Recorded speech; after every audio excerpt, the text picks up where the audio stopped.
കേരളത്തിനെതിരെ ദേശീയ മാധ്യമങ്ങളിലടക്കം നടത്തുന്ന വ്യാജ പ്രചരണത്തിനെതിരെ സംസ്ഥാന സർക്കാരിന്റെ മറുപടി. ക്രമസമാധാന പാലനത്തിലും അഴിമതി കുറയ്ക്കുന്നതിലും വികസനത്തിന്റെ കാര്യത്തിലും കേരളം മുൻപന്തിയിലെന്ന് കേരളത്തിന്റെ പത്രപരസ്യം.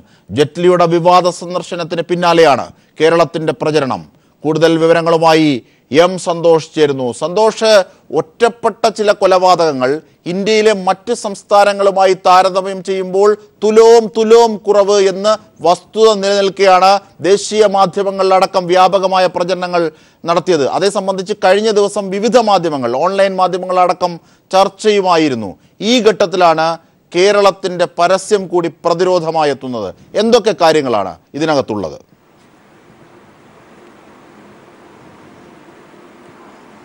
അജിംഷാദ്, BJP RSS നേതാക്കൾ കേരളത്തിനെതിരെ നടത്തുന്ന പ്രചരണങ്ങളെ നിലംപരിശാക്കുന്ന തരത്തിലുള്ള തെളിവുകളാണ് ഇന്ന് ദേശീയ മാധ്യമങ്ങളിലൂടെ സംസ്ഥാനം പരസ്യത്തിലൂടെ ഇന്ന് രാജ്യത്തെ അറിയിച്ചിട്ടുള്ളത്. ഇതിനോടകം തന്നെ ദേശീയ തലത്തിലെ മാധ്യമ പ്രവർത്തകർക്കിടയിൽ പോലും വലിയ രീതിയിലുള്ള ചർച്ചയായി മാറിക്കഴിഞ്ഞു ഈ പരസ്യ പ്രചരണം എന്നുള്ളതാണ് ഏറ്റവും ശ്രദ്ധേയമായിട്ടുള്ള കാര്യം.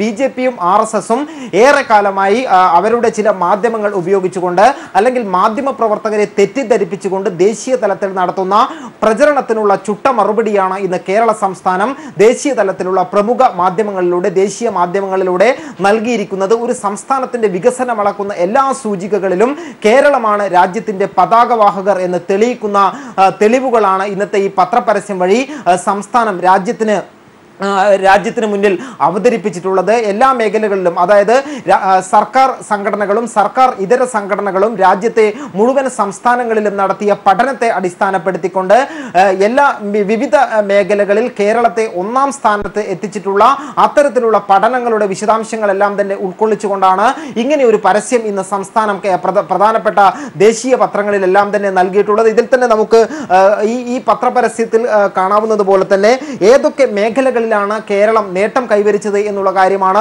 ഇതിൽ എടുത്തു പറയുന്നത്. പ്രധാനമായും കേരളത്തിനെതിരെ BJP RSS നേതാക്കൾ ഉന്നയിക്കുന്ന ഒരു പ്രധാന ആരോപണം കേരളത്തിലെ ക്രമസമാധാന നില തകരാറിലാണ്. കേരളത്തിലെ അക്രമ സംഭവങ്ങൾ ധാരാളമായി റിപ്പോർട്ട് ചെയ്യുന്നു എന്നുള്ളതാണ്. എന്നാൽ വളരെ കൃത്യമായി തന്നെ ഇതിൽ എടുത്തു പറയുന്നു. ഇന്ത്യ ടുഡേ എല്ലാ വർഷവും രാജ്യത്തെ മുഴുവൻ സംസ്ഥാനങ്ങളിലും നടത്തുന്ന പഠനമുണ്ട്. ഓരോ മേഖലകളെടുത്ത് വളരെ വിശദമായ പരിശോധന നടത്തിക്കൊണ്ട് സംസ്ഥാനങ്ങളിലിടയിൽ പരിശോധന നടത്തി ഓരോ കാര്യത്തിലും മികച്ചതായി നിൽക്കുന്ന സംസ്ഥാനങ്ങളെ തിരഞ്ഞെടുക്കാറുണ്ട്. അങ്ങനെ ഇന്ത്യ ടുഡേ നടത്തിയ 2016 നടത്തിയ സർവേയിൽ രാജ്യത്ത് തന്നെ ക്രമസമാധാന പാലനത്തിൽ ഒന്നാം സ്ഥാനത്ത് നിൽക്കുന്ന സംസ്ഥാനം കേരളമാണ് എന്നുള്ളത് കണ്ടെത്തി കേരളത്തിന് അതിനുള്ള പുരസ്കാരവും സമ്മാനിച്ചതാണ്. അതോടൊപ്പം തന്നെ രാജ്യത്ത് ഈ പറയുന്ന തരത്തിലുള്ള വർഗീയ സംഘർഷങ്ങൾ ഒട്ടും തന്നെ ഇല്ലാത്ത സംസ്ഥാനമായി കേരളത്തെ തിരഞ്ഞെടുത്തിട്ടുണ്ട്. ഈ കാര്യവും ഈ പരസ്യത്തിലൂടെ സൂചിപ്പിക്കുന്നു. ഏതായാലും BJP RSS നേതാക്കൾ നടത്തുന്ന പ്രധാന പ്രചരണം പച്ചക്കള്ളമാണ് എന്ന് തെളിയിക്കുന്ന തരത്തിലുള്ള ദേശീയ പത്രമായ ഇന്ത്യ ടുഡേ നടത്തിയ സർവേയിലെ കണ്ടെത്തലുകളാണ് ഈ പരസ്യത്തിൽ എടുത്തു പറയുന്ന പ്രധാനപ്പെട്ട മറ്റൊരു കാര്യം പബ്ലിക് അഫയേഴ്സ് ഇൻഡെക്സ് പ്രകാരം 2017 പബ്ലിക് അഫയേഴ്സ് ഇൻഡെക്സ്, അതായത് എല്ലാ സംസ്ഥാനങ്ങളിലും പഠനം നടത്തി വിവിധ സൂചികകൾ ഉൾപ്പെടുത്തിക്കൊണ്ട് വിവിധ വികസന മാതൃകകൾ പരിശോധിച്ചുകൊണ്ട് ഈ പബ്ലിക് അഫയേഴ്സ് ഇൻഡെക്സ് തയ്യാറാക്കുന്ന ഒരു റിപ്പോർട്ടുണ്ട്. അതിൽ മുഴുവൻ സംസ്ഥാനങ്ങളുടെയും റാങ്ക് എത്രയാണ് എന്നുള്ള കാര്യം വിശദമായി എടുത്തു പറയും. ഇത് കഴിഞ്ഞ വർഷം നടത്തിയ ഈ പഠനത്തിൽ കേരളമാണ് ഒന്നാം സ്ഥാനത്തെത്തിയിട്ടുള്ളത്. വിവിധ തലങ്ങൾ പരിശോധിച്ചുകൊണ്ടാണ് ഈ പഠനം നടത്തുന്നത്. അതിൽ തന്നെ ഭരണനിർവഹണത്തിന്റെ കാര്യത്തിൽ കേരളം ഒന്നാം സ്ഥാനത്താണ് എന്നുള്ളത് ഈ പഠനം എടുത്തു പറയുന്നുണ്ട്. മറ്റൊരു ആരോപണം, അതായത് കേരളത്തിൽ കാര്യക്ഷമമായ ഭരണം നടക്കുന്നില്ല എന്നുള്ള സംഘപരിവാർ പ്രചരണത്തെ പൊളിച്ചെടുക്കുന്നതാണ് ഇത്തരത്തിൽ ഈ പബ്ലിക് അഫയേഴ്സ് ഇൻഡെക്സിന്റെ 2017 പഠനം ഈ പരസ്യത്തിൽ ചൂണ്ടിക്കാണിച്ചതുപോലെ. മറ്റൊന്ന് CMS ഇന്ത്യൻ കറപ്ഷൻ സ്റ്റഡിയാണ് 2017. അതായത് അഴിമതി ഏറ്റവും കുറഞ്ഞ സംസ്ഥാനമായി ഈ സർവേയിൽ തെരഞ്ഞെടുത്തത് കേരളത്തെയാണ്. ഈ പ്രത്യേകിച്ചും മുഖ്യമന്ത്രിയുടെ പേരിൽ എന്നുള്ള തരത്തിൽ ഈ പരസ്യത്തിൽ പറയുന്ന കാര്യം തന്നെ അഴിമതി കുറക്കുകയല്ല, അഴിമതി ഇല്ലാത്ത സംസ്ഥാനമാക്കി മാറ്റുകയാണ് കേരളത്തെ അഴിമതി ഇല്ലാത്ത സംസ്ഥാനമാക്കി മാറ്റുകയാണ് ലക്ഷ്യമെന്ന് മുഖ്യമന്ത്രി എടുത്തു പറയുന്നു. അതുകൊണ്ട് തന്നെ കേരളത്തിൽ അഴിമതി ഏറ്റവും കുറവുള്ള സംസ്ഥാനമാണ് എന്ന് തെളിയിക്കുന്നതിന് ഉപോത്ബലകമായ പഠനത്തിന്റെ റിപ്പോർട്ടാണ് ഈ പരസ്യത്തിൽ എടുത്തു പറയുന്നത്. മറ്റൊന്ന് മാനവ വികസന സൂചികയാണ്.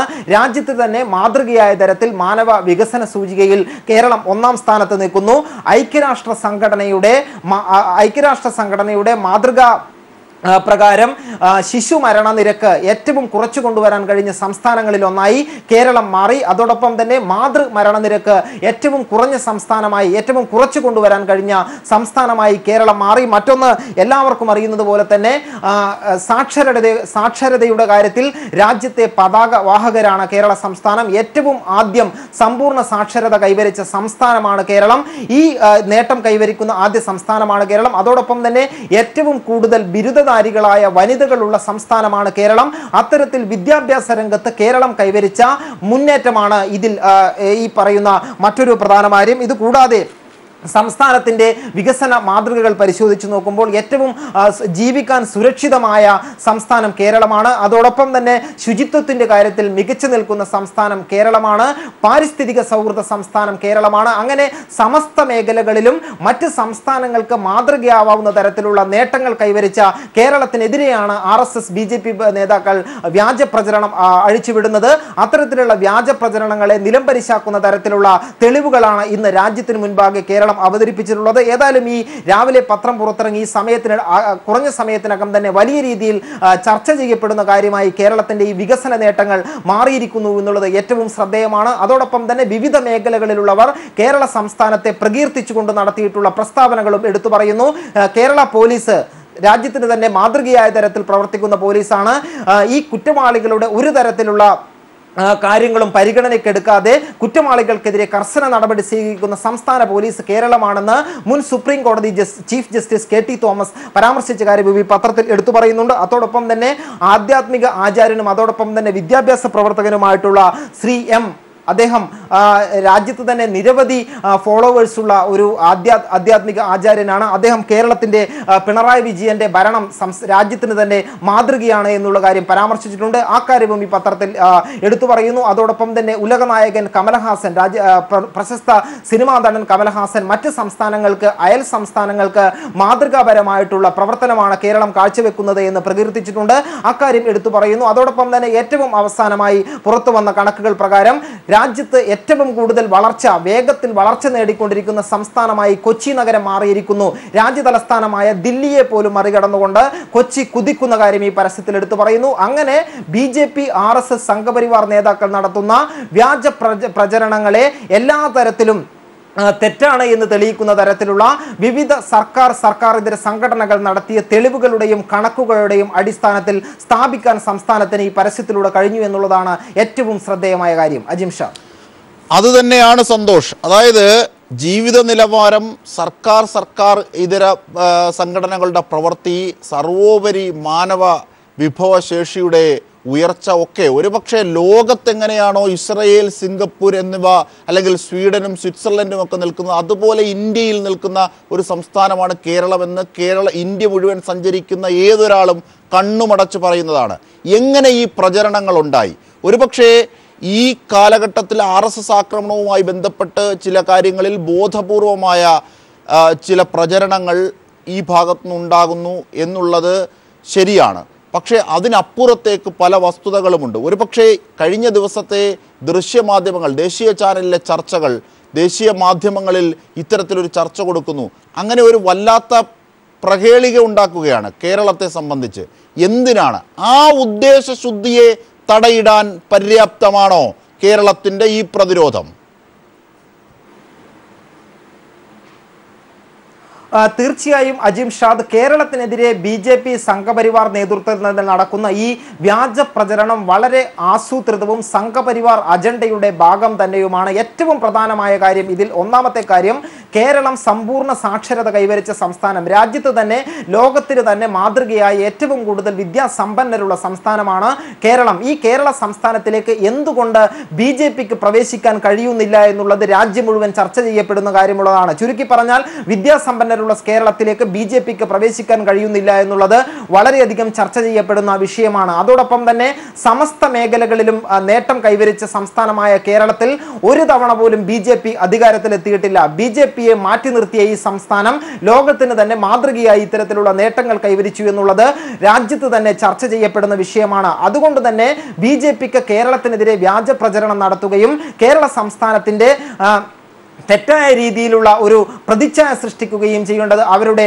അജണ്ടയുടെ ഭാഗമാണ്. മറ്റ് സംസ്ഥാനങ്ങളിൽ വച്ചടി BJPക്ക് കയറ്റമുണ്ടാകുമ്പോൾ കേരളത്തിൽ BJPക്ക് നേട്ടങ്ങൾ ഉണ്ടാക്കാൻ കഴിയുന്നില്ല. ആ നേട്ടങ്ങൾ ഉണ്ടാക്കാൻ കഴിയാത്ത സാഹചര്യം കേരളത്തിൽ ഉണ്ടാകുന്നത് കേരളത്തിലെ ഇടതുപക്ഷം അല്ലെങ്കിൽ CPM നടത്തുന്ന അക്രമങ്ങളാണ്. നമ്മോടൊപ്പം ചേരുകയാണ് സന്തോഷ് ദേവായത്താവ്. ഇപ്പോൾ നമ്മോടൊപ്പം KT കുഞ്ഞിക്കണ്ണൻ കൂടി ചേരുകയാണ്. ശ്രീ KT കുഞ്ഞിക്കണ്ണൻ, അതായത് ഒരു വലിയ പ്രചരണം നവോത്ഥാന കേരളത്തെ സംബന്ധിച്ചുണ്ടാക്കുക. നമുക്കറിയാം, വസ്തുതാപരമായി യോജിക്കാത്ത പ്രചരണങ്ങളാണ് ഇന്ന് ഇന്ത്യയിൽ കേരളത്തെക്കുറിച്ച് നടത്തിക്കൊണ്ടിരിക്കുന്നത്. പ്രായോഗികമായ അനുഭവമുള്ളവരൊക്കെയും തിരസ്കരിക്കുന്ന ഒന്ന്. എന്തിനിത്? കേരളത്തിന് ഇത്തരത്തിലൊരു പ്രതിരോധത്തിൻ്റെ പരസ്യം തന്നെ ഇന്ത്യയിൽ നൽകേണ്ടി വരിക എന്നത് തന്നെ ഒരു പക്ഷേ അതൊരു ഗതികേടാണ്. കേരളം നേടിയ സാമൂഹ്യ പുരോഗതിയുടെ അടിസ്ഥാനം എന്ന് പറയുന്നത് ഹിന്ദുത്വ രാഷ്ട്രവാദികൾ മുന്നോട്ട് വെക്കുന്ന അല്ലെങ്കിൽ ഹിന്ദുത്വ രാഷ്ട്രീയം മുന്നോട്ട് വെക്കുന്ന ഫ്യൂഡൽ നാടുവാഴിത്ത മൂല്യങ്ങൾക്കും വ്യവസ്ഥക്കും അതുപോലെ തന്നെ ഹിന്ദുത്വ രാഷ്ട്രീയത്തിന്റെ ജന്മകാലം മുതൽ അവർ സേവിച്ചു പോന്ന സാമ്രാജ്യത്വത്തിനുമെതിരായിട്ടുള്ള പോരാട്ടങ്ങളിലൂടെയാണ്. 1957 കേരള സംസ്ഥാന രൂപീകരണത്തിന് ശേഷം നടന്ന പ്രഥമ തെരഞ്ഞെടുപ്പിൽ ഒരു കമ്മ്യൂണിസ്റ്റ് ഗവൺമെന്റ് കേരളത്തിൽ അധികാരത്തിൽ വരുന്നത് തെരഞ്ഞെടുപ്പിലെ ബാലറ്റ് പെട്ടിക്ക് മുമ്പ് നിന്ന് ജനങ്ങളെടുത്ത തീരുമാനമല്ല. അതിനു മുമ്പ് 1920-കൾക്ക് ശേഷം കേരളത്തിൽ നടന്ന നിരവധി സമരങ്ങൾ, ഇടതുപക്ഷ KPCCയുടെ മുൻകൈയിൽ നടന്ന പ്രവർത്തനങ്ങൾ, അതിന്റെ തുടർച്ചയിൽ കമ്മ്യൂണിസ്റ്റ് പാർട്ടിയുടെ രൂപീകരണം, ഇവിടുത്തെ ജന്മിത്ത ഭൂബന്ധങ്ങളിൽ മാറ്റം വരുത്താനുള്ള കർഷകരുടെ സമരം, മറ്റിതര ജനസമൂഹങ്ങളുടെ സമരം, ഇതിന്റെ എല്ലാം തുടർച്ചയിലാണ് 1957 പ്രഥമ നിയമസഭാ തെരഞ്ഞെടുപ്പിൽ കേരളത്തിൽ കമ്മ്യൂണിസ്റ്റുകാർ അധികാരത്തിലെത്തുന്നത്. ആ ഗവൺമെന്റ് കേരളത്തിലെ സാധാരണ ജനങ്ങളുടെ ജീവിത പുരോഗതിക്ക് തടസ്സം നിന്ന എല്ലാ ഭൗതിക ബന്ധങ്ങളെയും വിപ്ലവകരമായി പൊളിച്ചു മാറ്റി ബ്രഹ്മസ്വം ദേവസ്വം എന്നൊക്കെ പറഞ്ഞിരുന്ന സ്വത്തുടമസ്ഥ ബന്ധങ്ങളെ പരിവർത്തനപ്പെടുത്തി. അങ്ങനെ പരിവർത്തനപ്പെടുത്തിയപ്പോൾ കേരളത്തിലെ 57 ഗവൺമെന്റിനെ കുറിച്ച് എന്താണ് വിചാരധാരയിൽ സമാഹരിക്കപ്പെട്ടിട്ടുള്ള ലേഖനത്തിൽ മിസ്റ്റർ ഗോൾവാൾക്കർ പറഞ്ഞിട്ടുള്ളത് എന്ന കാര്യം RSSകാർ ഇന്ന് വായിച്ച് മനസ്സിലാക്കണം. ഭൂബന്ധങ്ങളിൽ വരുത്തുന്ന മാറ്റം, ബ്രഹ്മസ്വം ദേവസ്വം സ്വത്തുടമസ്ഥയെ മാറ്റുന്ന മാറ്റം അങ്ങേയറ്റം അനിഷ്ടത്തോടുകൂടി നോക്കിക്കാണുകയും ഇതെല്ലാം തന്നെ എന്താണ് സോഷ്യലിസത്തിന്റെ പതിപ്പുകളാണെന്നും സോഷ്യലിസം ഇന്ത്യക്ക്, നമ്മുടെ ഭാവാത്മകതയ്ക്ക് ഒരു കാരണവശാലും സ്വീകരിക്കാനാവുന്ന ഒരു പ്രത്യയശാസ്ത്രമല്ല എന്ന് പറഞ്ഞുകൊണ്ട് കമ്മ്യൂണിസത്തെയും സോഷ്യലിസത്തെയും 1957 ഇടതുപക്ഷ മുന്നണി ഗവൺമെന്റ് കൊണ്ടുവന്ന ഭൂപരിഷ്കരണ നടപടിയെയും തള്ളണമെന്ന്, അതിനെ അവജ്ഞയോടും പുച്ഛത്തോടും കാണണം, അത് ഇന്ത്യയുടെ പാരമ്പര്യത്തിനും ഭാവാത്മകതയ്ക്കും യോജിക്കാത്ത ആളുകളാണെന്ന് അന്ന് തൊട്ട് തുടങ്ങിയ ക്യാമ്പയിനുകളാണിത്. ആ ക്യാമ്പയിനുകളുടെ തുടർച്ചയിലാണ് ഇടതുപക്ഷം കേരളത്തിൽ അധികാരത്തിൽ വരുമ്പോൾ ഈ പുത്തൻ സാമ്പത്തിക നയങ്ങൾക്ക്, കുത്തക കോർപ്പറേറ്റ് മൂലധനത്തിന്റെ താല്പര്യങ്ങൾക്ക് ബദലായിട്ടുള്ള നയങ്ങൾ നടപ്പാക്കുന്നു. അത് കേരളത്തിന്റെ സാമൂഹ്യ ജീവിതത്തിൽ വലിയ മാറ്റങ്ങൾ ഉണ്ടാക്കി. ഒരു മലയാളി 76 വയസ്സ് വരെ ജീവിക്കുമ്പോൾ നരേന്ദ്രമോദിയുടെ ജന്മനാടായ ഗുജറാത്തിൽ 63 വയസ്സ് വരെയാണ് പ്രതിശീർഷ ആയുസ്. സാക്ഷരതയുടെ കാര്യം എടുത്തു കഴിഞ്ഞാൽ, മറ്റ് മനുഷ്യവികാസത്തിന്റെ സൂചകങ്ങൾ എടുത്തു നോക്കിയാൽ ഈ കാര്യങ്ങളൊക്കെ മലയാളി മുന്നിൽ നിൽക്കുകയാണ്. ഈ മുന്നിൽ നിൽക്കുന്ന മലയാളി അവന്റെ പുതിയ പ്രശ്നങ്ങൾ നേരിടുന്നു. ആഗോളവൽക്കരണം, നിയോലിബറൽ നയങ്ങൾ, ഇത്തരത്തിലുള്ള പുതിയ വെല്ലുവിളികൾ നേരിടുന്നു. ആ വെല്ലുവിളികളെ അതിജീവിച്ച് മുന്നോട്ട് പോകാനുള്ള ഒരു ബദൽ പരിപ്രേക്ഷ്യം മുന്നോട്ട് വെച്ച് അതിനാവശ്യമായിട്ടുള്ള മിഷനുകൾ രൂപീകരിച്ച് അത് കേരളത്തിന്റെ പുരോഗതിക്കുള്ള ഒരു വലിയ ദൗത്യമായി ഏറ്റെടുത്ത് പിണറായി വിജയന്റെ നേതൃത്വത്തിലുള്ള ഗവൺമെന്റ് മുന്നോട്ട് പോകുന്നു. ആ ഗവൺമെന്റിനെ അപകീർത്തിപ്പെടുത്താൻ കേരളത്തിലാകെ അക്രമമാണ്. മീനാക്ഷി ലേഖിയെ പോലെ എന്താണ് അജ്ഞനം എന്നത് എനിക്കറിയാം, മഞ്ഞൾ പോലെ വെളുത്തിട്ടാണെന്ന് പറയുന്നത് പോലെ എന്താണ് പാർലമെന്റിൽ കയറി പ്രസംഗിക്കുക കേരളം താലിബാനാണെന്ന്. ഇവരൊക്കെ ഏത് അന്ധകൂപത്തിൽ കഴിയുന്നവരാണ്? കിണറ്റിലെ തവളകളേക്കാൾ അജ്ഞരാണ് കേരളത്തെ, ഇന്ത്യയെ സംബന്ധിച്ചുള്ള യാഥാർത്ഥ്യങ്ങളിൽ അവർക്ക് കൃത്യമായ അജണ്ടയുണ്ട്. ആ അജണ്ട വെച്ചുകൊണ്ട് ഇടതുപക്ഷത്തെയും CPM അത് ശരിയാണ് ശ്രീ KT കുഞ്ഞിക്കണ്ണൻ. അതായത് നവോത്ഥാന കേരളത്തെ അല്ലെങ്കിൽ നവോത്ഥാന കേരളം ആർജിച്ചെടുത്ത നിരവധിയായ കാര്യങ്ങൾ അയ്യങ്കാളിയിലൂടെ, ശ്രീനാരായണനിലൂടെയും, ചട്ടമ്പിസ്വാമികളിലൂടെയും, EMSലൂടെയും അടക്കം എടുത്ത നേട്ടങ്ങളുടെ ഒരു പരിണിതമാണ്, അല്ലെങ്കിൽ അത്തരത്തിലുള്ള യുക്തിസഹമായ പരിണാമ വികസനമാണ് ഇന്ന് പിണറായി വിജയൻ സർക്കാരിലേക്ക് വരെ എത്തി നിൽക്കുന്നത്. പക്ഷേ അന്ന് മുതൽ വർഗവൈരുദ്ധ്യത്തിൻ്റെ ഭാഗമായുള്ള ആക്രമണം ഈ RSSന്റെ ഭാഗത്തുനിന്ന് ഉണ്ടാകുന്നു എന്ന് പറയുമ്പോൾ തന്നെ മാർക്കണ്ഡേയ കഡ്ജുവിനെ പോലെയുള്ള ജസ്റ്റിസുമാർ പോലും കേരളത്തെ സംബന്ധിച്ചാണ്. അദ്ദേഹം കാശ്മീരിൽ ജനിച്ചു, വിവിധ സംസ്ഥാനങ്ങളിൽ ജീവിച്ചു. അദ്ദേഹം കേരളത്തെക്കുറിച്ചാണ് തൻ്റെ ഡ്രീം ലാൻഡ് എന്ന് പറയുന്നത്. ഒരിക്കൽ LK അഡ്വാനി തന്നെ ഇവിടെ വരുന്ന സമയത്ത് ലാൻഡ് ഓഫ് ശങ്കരാചാര്യ എന്തുകൊണ്ട് BJP-യിലേക്ക് പോകുന്നില്ല എന്നതിൻ്റെ ചർച്ചകൾ ആ ഘട്ടത്തിൽ ഉയർന്നിരുന്നു.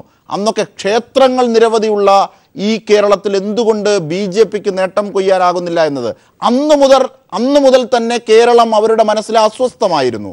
ആ അസ്വസ്ഥതയുടെ തുടർച്ചയാണോ ഇന്നും കേരളത്തിനെതിരെ നടത്തുന്ന പ്രചരണം? അങ്ങനെയെങ്കിൽ കേരളം ഇന്ന് അതിന് നൽകിയിരിക്കുന്ന മറുപടികൾ പര്യാപ്തമോ? KT കുഞ്ഞിക്കണ്ണൻ, അതാണ് നമ്മൾ ചർച്ച ചെയ്യേണ്ടത്. തീർച്ചയായിട്ടും ഈ കേരളത്തെ RSSന്റെ അജണ്ട രൂപീകരിക്കുന്നത് മിസ്റ്റർ ഗോൾവാൾക്കർ തന്നെയാണ്. 1942 ഞാൻ ഈ കോഴിക്കോട് നിന്നാണ് സംസാരിക്കുന്നത്. ഈ കോഴിക്കോട് ഈ സാമൂതിരിയുടെ വീട്ടുവളപ്പ് എന്ന് പറയുന്ന ബംബ്ലശ്ശേരി വളപ്പിലാണ് കേരളത്തിലെ ആദ്യത്തെ ശാഖ പ്രവർത്തനം ആരംഭിച്ചത്. ഒരു വർഷം ഡെങ്കുടിയെപ്പോലെ അന്നത്തെ RSSന്റെ ഏറ്റവും ദേശീയ പ്രമുഖനായിട്ടുള്ള ഒരു ആളെ പ്രചാരക്കായിട്ട് ഈ ബ്രിട്ടീഷ് മലബാറിൽ അവർ നിയോഗിച്ചു. പക്ഷേ RSSന് ഒരു സ്വാധീനം ഉണ്ടാക്കാൻ കഴിഞ്ഞില്ല. ചാലപ്പുറത്തെ കുറച്ച് സവർണ കുടുംബങ്ങളിലെ ആളുകളുടെ ഒരു വൈകുന്നേരത്തെ ഒരു സായാഹ്ന വിനോദം പോലെയാണ് കോഴിക്കോട്ട് 12 ആളുടെ ശാഖ നടന്നത്. അങ്ങനെയാണ് നാഗപ്പൂർ കേരളത്തിലെ പ്രവർത്തനങ്ങൾ എന്തുകൊണ്ട് ജനങ്ങൾ സ്വാധീനമുണ്ടാക്കുന്നില്ല എന്ന പരിശോധന നടത്തിയത്. ആ പരിശോധനയുടെ പശ്ചാത്തലത്തിലാണ് മിസ്റ്റർ ഗോൾവാൾക്കർ 1943 കോഴിക്കോട് വരുന്നത്. കേരളത്തിലെയും ദക്ഷിണേന്ത്യയിലെയും RSSന്റെ പ്രമുഖരെ വിളിച്ച് ചേർത്ത് ഒരു ഇൻസ്ട്രക്ടേഴ്സ് ക്യാമ്പ് ആരംഭിക്കുന്നത്.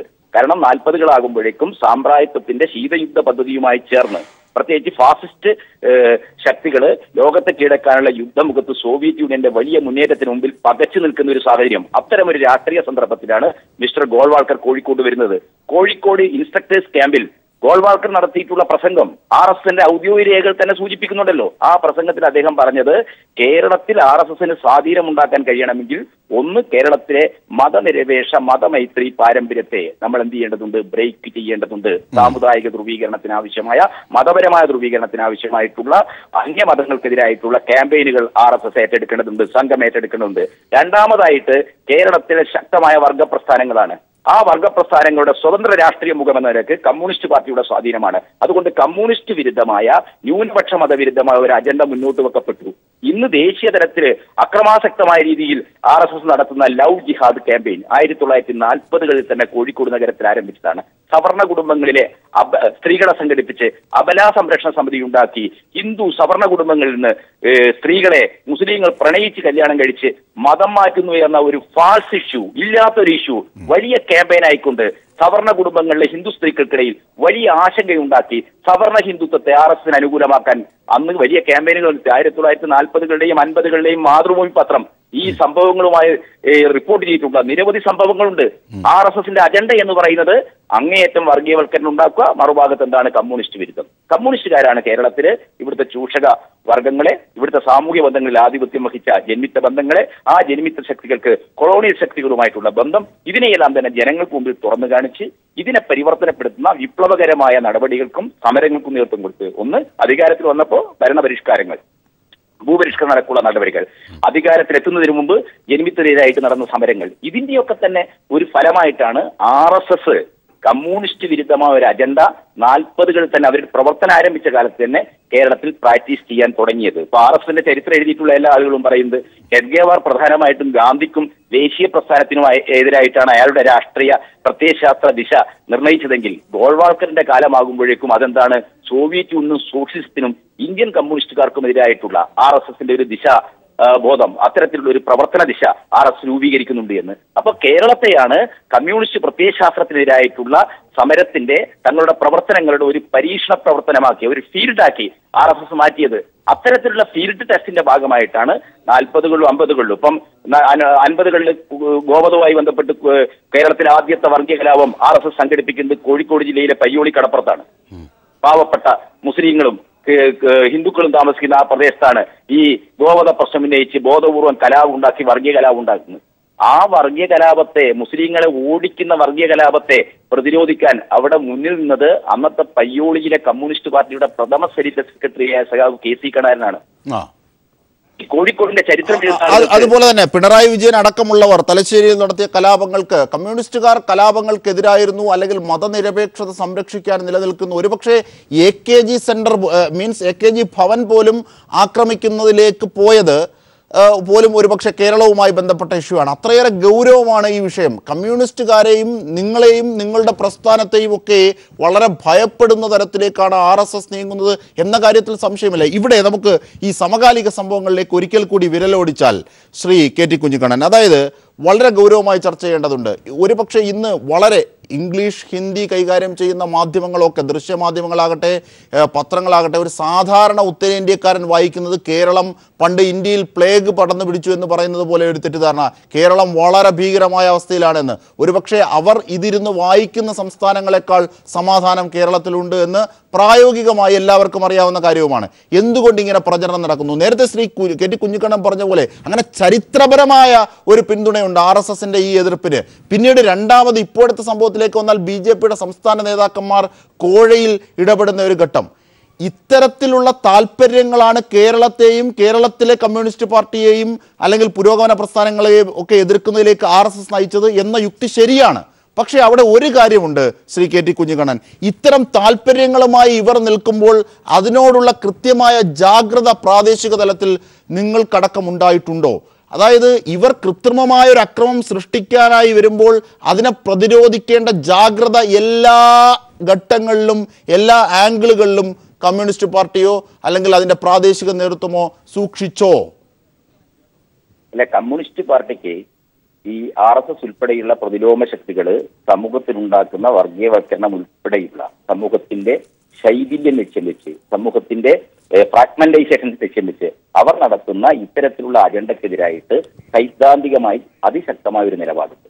പക്ഷെ സൈദ്ധാന്തികമായ ഈ നിലപാടുകളെ മാറി വരുന്ന കേരളത്തിലെ സാമൂഹ്യ ബന്ധങ്ങൾ, അതിലൂടെ രൂപപ്പെട്ടു വരുന്ന ഒരു പുത്തൻ മധ്യവർഗം, ആ മധ്യവർഗത്തിന്റെ ബോധത്തെ രൂപീകരിക്കുന്ന ഉത്തരാധുനികത അടക്കമുള്ള ദർശനങ്ങൾ നിങ്ങളുടെ മാധ്യമങ്ങൾ നടത്തിക്കൊണ്ടിരിക്കുന്ന, കേരളത്തിലെ മുഖ്യധാര മാധ്യമങ്ങൾ നടത്തിക്കൊണ്ടിരിക്കുന്ന എല്ലാം കണക്കാണ്. ഗുണപരമായ ആരും തമ്മിൽ വ്യത്യാസമില്ല. RSSഉം CPM-ഉം രണ്ടും അക്രമകാരികളാണ്. അപ്പൊ RSSന്റെയും CPM-ന്റെയും പ്രവർത്തനങ്ങളെ സത്താരഹിതമായി സമീകരിച്ച് ഒരുപോലെയാണ്, ഇത് രണ്ടും കണക്കാണ് എന്ന് പറയുന്ന ഒരു വലതുപക്ഷ പ്രത്യയശാസ്ത്ര പ്രചരണ ക്യാമ്പയിന്റെ ആനുകൂല്യത്തിലാണ് കേരളത്തിൽ RSSന് ഇന്നത്തെ രീതിയിൽ എന്ത് തെണ്ടിത്തരവും എന്ത് തോന്നിയാസവും ചെയ്യാനുള്ള സാഹചര്യം ഉണ്ടായിരിക്കുന്നത്. അതുകൊണ്ട് ഉത്തരവാദിത്വപൂർവ്വം തന്നെ രാഷ്ട്രീയമായിട്ടും പ്രത്യയശാസ്ത്രപരമായിട്ടും RSSനെ പ്രതിരോധിക്കേണ്ടതുണ്ട്. മീനാക്ഷി ലേഖിയുടെയും മോഹൻ ഭഗത്തിന്റെയും RSSന്റെ കേന്ദ്ര തീർച്ചയായും അതിൽ വ്യക്തതയുണ്ട്, തീർച്ചയായും അതിൽ ഉൾക്കരുത്തുമുണ്ട്. ശരിയാണ് ശ്രീ കെ ടി കുഞ്ഞിക്കണ്ണൻ പറയുന്നത്. ശ്രീ ഫിലിപ്പോസ് തോമസ് കൂടി നമ്മോടൊപ്പം ചേരുകയാണ്. ശ്രീ ഫിലിപ്പോസ് തോമസ്, അതായത് കേരളത്തെ ആക്രമിക്കുക എന്നാൽ പുരോഗമന പ്രസ്ഥാനങ്ങളെ ആക്രമിക്കുകയാണ്. പുരോഗമന പ്രസ്ഥാനങ്ങളെ ആക്രമിക്കുക എന്നാൽ അത് ഫാസിസത്തിന്റെ താല്പര്യമാണ്. ഇത് ശരിയാണ്, ഈ സമവാക്യം ശരിയാണ്. ആ സമവാക്യത്തിന്റെ ശരികളാണ് ഇന്ന് ദേശീയ തലത്തിൽ കേരളത്തിനെതിരെ നടത്തുന്ന പ്രചരണങ്ങൾ. AKG ഭവൻ ആക്രമിച്ചതടക്കം കൂട്ടി വായിക്കേണ്ടതാണ്. അങ്ങനെയുള്ള ഒരു കാര്യം ശ്രീ ഫിലിപ്പോസ് തോമസ് നമുക്ക് പരിശോധിക്കാം. പേസ്റ്റ് ഇട്ട് പല്ല് തേക്കുന്ന, സോപ്പിട്ട് കുളിക്കുന്ന, വളരെ ജീവിതത്തിൽ വ്യക്തിപരമായ ശുചിത്വം പാലിക്കുന്ന, വിദ്യാഭ്യാസമുള്ള, നല്ല അക്ഷരാഭ്യാസമുള്ള ജനത കേരളത്തിലല്ലാതെ ഇന്ത്യൻ സംസ്ഥാനങ്ങളെ അപേക്ഷിച്ച് കേരളത്തിൽ കൂടുതലല്ലേ? വസ്തുതയല്ലേ അത്? തീർച്ചയായിട്ടും കേരളത്തിന് ദേശീയ അടിസ്ഥാനത്തിൽ ഏത് മാനദണ്ഡം വെച്ച് പരിശോധിച്ചാലും കേരളത്തിന് അഭിമാനിക്കത്തക്ക ഒട്ടനവധി നേട്ടങ്ങളുണ്ട്. ശുചിത്വത്തിന്റെ കാര്യത്തിൽ കേരളത്തിനുണ്ടായ നേട്ടം, വ്യക്തി ശുചിത്വത്തിന്റെ കാര്യത്തിൽ മലയാളി പുലർത്തുന്ന കൃത്യമായ ശുചിത്വബോധം, സമൂഹം എന്ന നിലയിൽ ഉള്ള ഇടപെടലുകൾ, ഇതൊക്കെ നമ്മുടെ നേട്ടങ്ങൾ തന്നെയാണ്. കേന്ദ്ര ഗവൺമെന്റ് ശുചിത്വത്തിന് വേണ്ടി ആവിഷ്കരിച്ച പദ്ധതികളിൽ കേരളം ഉണ്ടാക്കിയ പുരോഗതി, നമ്മുടെ പഞ്ചായത്തുകളും നമ്മുടെ മുനിസിപ്പാലിറ്റികളും ഒക്കെ ആ രംഗത്ത് കൈവരിച്ച നേട്ടങ്ങൾ എത്ര വലുതാണ്. സ്ത്രീ ശാക്തീകരണത്തിൽ കേരളം കൈവരിച്ച മാതൃക ഇന്ന് ഇന്ത്യ മാത്രമല്ല ലോകം തന്നെ അതിനെ മാതൃകയായി എടുത്തുകൊണ്ട് അവിടെ അത് ഓരോ രൂപത്തിൽ നടപ്പാക്കാൻ ശ്രമിച്ചുകൊണ്ടിരിക്കുന്നു. കേരളത്തിൽ എടുത്തു പറയേണ്ട ഒരു കാര്യം, കേരളത്തിലെ ഇടതുപക്ഷ ജനാധിപത്യ മുന്നണിയുടെ ഗവൺമെന്റ് വികസനത്തിന്റെ കാര്യത്തിൽ വ്യത്യസ്തമായ ഒരു മാതൃക, ഒരു പാത കാണിച്ചിരിക്കുന്നു. ആ മാതൃകയും ആ പാതയും ഇന്ന് ദേശീയ അടിസ്ഥാനത്തിൽ ശ്രദ്ധിക്കേണ്ടവരൊക്കെ ശ്രദ്ധിക്കുകയും ചർച്ചയാകുകയും ചെയ്യുന്നു. ഇന്നിപ്പോ ഈ വികസനത്തിന്റെ കാര്യത്തിൽ ഗുജറാത്താണ് ഒന്നാം സ്ഥാനത്ത് എന്ന പ്രചരണത്തിന്റെ പൊള്ളത്തരം ആളുകൾ തിരിച്ചറിഞ്ഞു. കേരളം ആ രംഗത്തുണ്ടാക്കുന്ന വ്യത്യസ്തമായ നേട്ടങ്ങളെ കുറിച്ച് ഗൗരവമായി ചർച്ച ചെയ്യുന്നത് ഒഴിവാക്കാൻ വേണ്ടി തന്നെയാണ് കേരളം ഒരു കലാപഭൂമിയാണ്, കേരളത്തിൽ ആർക്ക് തീവ്രവാദി പ്രവർത്തനത്തിന് തുല്യമാണ് ഇവിടുത്തെ അക്രമങ്ങൾ എന്ന മട്ടിൽ ദേശീയ നേതാക്കന്മാർ, മന്ത്രിമാർ വന്ന് പ്രചരണം നടത്തുന്നതിന് കൂട്ടുനിൽക്കുന്നു. അതേ സമയത്ത് കേരളം ഉയർത്തിയിട്ടുള്ള പ്രതിരോധം ഓരോ കാര്യത്തിലും, നോട്ട് പ്രതിസന്ധി ഉണ്ടായപ്പോൾ കേരളമാണ് സഹകരണ മേഖലയ്ക്ക് വേണ്ടി ഏറ്റവും മുന്നിട്ടിറങ്ങിയ സംസ്ഥാനം. അതുപോലെ തന്നെ വികസനത്തിന്റെ കാര്യത്തിൽ വ്യത്യസ്തമായ ഒരു പാത ചൂണ്ടിക്കാണിച്ചു. ഇന്നിപ്പോ ഏത് കാര്യമെടുക്കും, വിദ്യാഭ്യാസ വായ്പയുടെ കാര്യത്തിൽ പോലും 900 കോടി രൂപ മാറ്റിവെച്ച് അതാണ് ഫിലിപ്പോസ് തോമസ്, താങ്കൾ നേരത്തെ ആ കാതലായ കാര്യം സ്പർശിച്ചു. ഒരുപക്ഷെ നരേന്ദ്രമോദി യുഗം BJP-യിൽ തുടങ്ങുന്നതിന് തൊട്ടു മുമ്പായി പ്രചരണം RSS രൂപപ്പെടുത്തിയത് അങ്ങനെയായിരുന്നു, ഗുജറാത്ത് വികസനത്തിന്റെ കേന്ദ്രമെന്ന്. ഒരുപക്ഷെ ഗുജറാത്ത് വികസനത്തിന്റെ കേന്ദ്രമെന്ന് കേരളത്തെ സംബന്ധിച്ച് അറിയാവുന്ന ഒരാൾ വാപൊത്തിച്ചിരിക്കും. കാരണം അതിന്റെ കേരളത്തിന്റെ സമഗ്രമായ വിജയം, ഞാൻ നേരത്തെ പറഞ്ഞതുപോലെ ഓരോ വ്യക്തിയും അയാളുടെ ജീവിതത്തിൽ പാലിക്കുന്ന ശുചിത്വത്തിൻ്റെത്, അന്തസ്സിൻ്റെത്, വിദ്യാഭ്യാസത്തിൻ്റെത്, ഭാഷാശുദ്ധിയുടെ പോലും കാര്യത്തിൽ പുലർത്തുന്നതായിട്ടുള്ള ആ അനുപാതം വെച്ച് നോക്കുമ്പോൾ ഒരുപക്ഷെ ഗുജറാത്ത് ഒന്നുമല്ല. താങ്കൾ നേരെ സൂചിപ്പിച്ചു ആ കാര്യങ്ങൾ. അങ്ങനെയാണെങ്കിൽ എന്തിനു വേണ്ടി കേരളത്തിനെതിരെ ഇപ്പോൾ ഒരു പ്രചരണം നടത്തുന്നു? അതിന്റെ രാഷ്ട്രീയം കൂടി സ്പർശിക്കാം. തീർച്ചയായും കേരളത്തിനെതിരെയുള്ള പ്രചരണത്തിന്റെ ഉദ്ദേശം കേരളത്തിലെ ഗവൺമെന്റ് നടപ്പാക്കിക്കൊണ്ടിരിക്കുന്ന പരിപാടികളിലൂടെ കേരളം കാണിച്ച വ്യത്യസ്തമായ ഒരു വികസന പാതയുടെ ശോഭ കെടുത്തുക എന്നൊരു വലിയ ഗൂഢ ഉദ്ദേശം ഇതിലുണ്ട്. അതോടൊപ്പം തന്നെ കേരളത്തിന്റെ മാതൃക, നമ്മൾ കേരള മോഡൽ എന്ന് പറഞ്ഞ് അഭിമാനിക്കുന്ന കാര്യങ്ങളോടൊപ്പം തന്നെ കേരളം ഇന്ന് വിവിധങ്ങളായ രംഗങ്ങളിൽ കൈവരിച്ചുകൊണ്ടിരിക്കുന്ന പുരോഗതി, അതിന്റെ ശോഭ കെടുത്തുന്നത് 2019 നടക്കാൻ പോകുന്ന ലോക്സഭാ തെരഞ്ഞെടുപ്പിനെ ലക്ഷ്യമിട്ടുള്ള ഒരു ആക്ഷൻ പ്ലാനിന്റെ ഭാഗമായിട്ടാണ്. അതുകൊണ്ട് അത് വ്യക്തമാണ് ഫിലിപ്പോസ് തോമസ്. അതായത് ADB കഴിഞ്ഞ ദിവസം ഒരു പഠനം നടത്തി. അതിനകത്ത് ഏറ്റവും രാജ്യത്ത് വികസിക്കുന്നത്, ഇന്ത്യയിൽ ഏറ്റവും കൂടുതൽ വികസിക്കുന്ന നഗരം എന്നത് കൊച്ചിയാണ്. ന്യൂഡൽഹിയെ പിന്നിലാക്കിയിട്ടാണ് കൊച്ചി ഉയരുന്നത്. അത് ADB-യുടെ കണക്കാണ്. ഇനി ദേശീയ ക്രൈം റെക്കോർഡ്സ് ബ്യൂറോയുടെ കണക്കെടുക്കാം.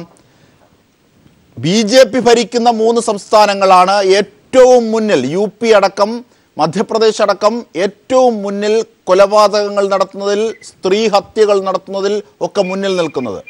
ഇനി മൂന്നാമത് വിഷയം എടുക്കാം. ഏറ്റവും കൂടുതൽ സ്ത്രീ ജനസംഖ്യ കൂടുതലുള്ളത് കേരളത്തിലാണ്, ഇന്ത്യയിൽ. അതായത് പുരുഷ സ്ത്രീ അനുപാതം നോക്കുമ്പോൾ ഏതാണ്ട് 84ഓളം പുരുഷനേക്കാൾ അധികം സ്ത്രീക്കുണ്ട്. അത് ഇന്ത്യയിൽ എവിടെയുമില്ല. കാരണം സ്ത്രീകളെ ഹത്യ ചെയ്യുന്ന ഭ്രൂണഹത്യ നമുക്കറിയാം. ഇതൊക്കെ എങ്ങനെ സാധിച്ചെടുത്തു? ഇതൊക്കെ എങ്ങനെ രൂപപ്പെട്ടു? ആ രൂപപ്പെടലിൻ്റെ രാഷ്ട്രീയം സൃഷ്ടിക്കലാണ് ഒരുപക്ഷെ BJP-യെയും ഫാസിസ്റ്റ് കേന്ദ്രങ്ങളെയും അകറ്റി നിർത്തിയത്. ഇത് തന്നെയാണോ അവരുടെ ഇപ്പോഴത്തെയുമുള്ള കേരളത്തിന് എതിരായ വൈര്യത്തിൻ്റെ കാരണം ഫിലിപ്പോസ് തോമസ്? അതോടൊപ്പം തന്നെ എനിക്ക് തോന്നുന്ന ഒരു കാര്യം കൂടിയുണ്ട്. പറയൂ. കേരള ഗവൺമെന്റ് ലക്ഷ്യമിടുന്ന ഈ വിധികളുടെ വേഗത കുറയ്ക്കണം, ഉദ്യോഗസ്ഥന്മാരെ ഭയപ്പെടുത്തണം, കേന്ദ്രം എന്തോ ചെയ്യാൻ പോകുന്നു എന്നൊരു ഭീതി ഉണ്ടാക്കി ഗവൺമെന്റിന്റെ ആ പരിപാടികൾ നടപ്പാക്കുന്നതിന്റെ വേഗത കുറയ്ക്കുക എന്നൊരു ഹിഡൻ അജണ്ട കൂടി ഇതിലുണ്ടെന്നാണ് ഞാൻ വിശ്വസിക്കുന്നത്. അതുകൊണ്ടാണ് ഇപ്പോ ഗവർണറെ ഉപയോഗിച്ച് മുഖ്യമന്ത്രിയെ സമൺ ചെയ്തു എന്ന് പ്രസ് റിലീസ് ഇറക്കി. ആ വാക്ക് അതൊരുപക്ഷെ ഒരു വലിയ അജണ്ടയുടെ ഭാഗമായിരിക്കും. അത് വ്യക്തിപരമായ ഗവർണറുടെ വിഷയം എടുത്തില്ല എങ്കിൽ പോലും ഒരുപക്ഷെ വളരെ ലുങ്കി ഉടുത്തിരിക്കുന്ന വീട്ടിലിരിക്കുന്ന ഭാവത്തിലാണ് ഗവർണർ മുഖ്യമന്ത്രിയെ വിളിച്ചു വരുന്നത്. സൗഹൃദത്തിന്റെ ഭാഗമായി മുഖ്യമന്ത്രി പോകുന്നു, സംസാരിക്കുന്നു, ഒക്കെ ചെയ്യുന്നു. അതിനുശേഷം ട്വീറ്റ് ഇടുകയാണ്. അപ്പോൾ ഇത്തരത്തിലുള്ള കാര്യങ്ങളൊക്കെ ഒരു അജണ്ടയുടെ ഭാഗമാണ് എന്നാണോ താങ്കൾ പറയുന്നത്? അതെ, തീർച്ചയായും ഇതെല്ലാം ഒരു വലിയ വൈഡർ അജണ്ടയുടെ ഭാഗമായി വേണം കാണാൻ. കേരളം കഴിഞ്ഞിരിക്കണം. നമ്മൾ നേടിയ നേട്ടങ്ങൾ നിലനിർത്താൻ, മുന്നോട്ട് പോകാൻ കേരളം ജാഗ്രതയോടുകൂടി ഇരിക്കണം. ഇത്തരം പ്രചരണങ്ങളെ, ഇത്തരം പ്രവർത്തനങ്ങളെ പ്രതിരോധിക്കുന്നതിന് എല്ലാ കേരളീയരും ഒരുമിച്ച് മുന്നോട്ട് വരേണ്ട ഒരു സന്ദർഭത്തിലാണ് നമ്മുടെ നാടെത്തിയിരിക്കുന്നത്. ശ്രീ ഫിലിപ്പോസ് തോമസ്, അതായത് ഇത്തരത്തിലൊരു ഒരുപാട് അക്രമങ്ങൾ ഞാൻ നേരത്തെ ശ്രീ KT കുഞ്ഞിക്കണ്ണനോടും ചോദിച്ച കാര്യമാണ്. അതായത് ഇത്തരത്തിൽ ഒരുപാട് ചരിത്രപരമായി തന്നെ ഈ ഒരു ഫാസിസ്റ്റുകാർക്കുള്ള വിരോധത്തിനുള്ള എല്ലാ കാര്യങ്ങളും കേരളത്തിലുണ്ട്, പുരോഗമന പ്രസ്ഥാനങ്ങളുടെ കാര്യത്തിലുമുണ്ട്. ഇപ്പോൾ ഈ അടുത്തിടെ തന്നെ ഉണ്ടായ BJP-യുമായി ബന്ധപ്പെട്ട കോഴ വിവാദം, ഈ കോഴ വിവാദം ഉണ്ടാകുന്ന ഘട്ടത്തിൽ തന്നെ ഇതൊക്കെ അക്രമത്തിലേക്ക് തിരിച്ചുവിടാനുള്ള ഇൻ്റലിജൻസിൻ്റെ വിവരം കൂടി ഉണ്ടായിരുന്നു. BJP-യുടെ ഭാഗത്തുനിന്ന് ഇതൊക്കെ മറയ്ക്കാനായി അക്രമത്തിലേക്ക് കാര്യങ്ങളെ തിരിച്ചുവിടും എന്ന ഇൻ്റലിജൻസ് റിപ്പോർട്ട് വരെ ഉണ്ടായിരുന്നു. ഇന്ന് സഭയെ മുഖ്യമന്ത്രി അറിയിച്ചതാണ്. ഇത്രയേറെ ഗൗരവമായി, ചരിത്രപരമായി, സമകാലികമായി രണ്ട് പ്രശ്നങ്ങളെയും കൃത്യമായി അറിയാവുന്ന കമ്മ്യൂണിസ്റ്റ് പാർട്ടി ഈ അക്രമങ്ങളിലേക്ക് കാര്യങ്ങളെ എത്തിക്കാൻ സഹായിക്കുന്ന തരത്തിലേക്ക് ഒരു അന്തരീക്ഷം കൂടി ഉണ്ടാക്കി. അവരുടെ പാർട്ടി ഓഫീസിലേക്ക് CPM-ന്റെ ഒരു കൗൺസിലർ പോയി അടിയുണ്ടാക്കുന്ന അടക്കമുള്ള വിഷയങ്ങൾ കൂടി ഈ ഘട്ടത്തിൽ പരിശോധിക്കപ്പെടണ്ടേ? കാരണം ഇവർ അക്രമത്തിനായി കോപ്പുകൂട്ടി ഒരുങ്ങുന്ന ഒരു വേളയിൽ അതിനുള്ള ചില അവസരത്തിനുള്ള ജാഗ്രതാ വീഴ്ച പ്രാദേശിക തലത്തിലുണ്ടായി. അത് വിമർശിക്കപ്പെടണ്ടേ? തീർച്ചയായിട്ടും CPI-ന്റെ സെക്രട്ടറി കോടിയേരി ബാലകൃഷ്ണൻ അത് കൃത്യമായി അന്ന് തന്നെ പത്രസമ്മേളനത്തിൽ പറഞ്ഞല്ലോ. ഈ ട്രാപ്പിൽ സഖാക്കൾ വീഴരുതാഞ്ഞു എന്ന് അദ്ദേഹം പറഞ്ഞു. ഇതൊരു വലിയ കെണിയാണ്. ജനങ്ങളുടെ ശ്രദ്ധ തിരിച്ചുവിടാൻ വേണ്ടി തന്നെ അവർ പ്ലാൻ ചെയ്തതാണ്.